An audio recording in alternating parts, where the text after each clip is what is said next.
কি খবর মিষ্টি বন্ধুরা? তোমাদেরকে আরও একটি নতুন মিনি ব্লগে আবারও একবার স্বাগত জানাই।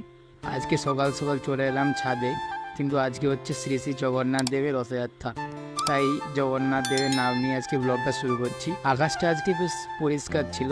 এই দেখো কত সুন্দর সুন্দর ছোটো ছোটো গাছগুলো, এগুলো কিন্তু সবজি গাছ। এইগুলো আমার মা নিজের হাতে করে লাগিয়েছে। তারপর চলে গেলাম আমাদের গ্রামটা ঘুরতে। এটা দেখতে পাচ্ছ যে এটা হচ্ছে আমার দাদাদের বাড়ি। আর এর থেকে একটু আগিয়ে গেলেন, ওই দেখতে পাচ্ছ এখান দিয়ে নদীটা দেখা যাচ্ছে।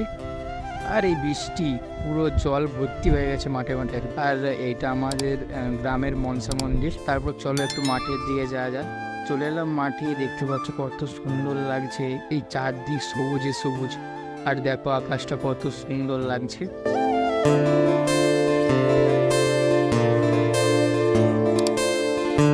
তাহলে চলো ভিডিওটা আজকে এখানে শেষ করি। ভালো লাগলে লাইক করবে, শেয়ার করবে, সাবস্ক্রাইব করবে।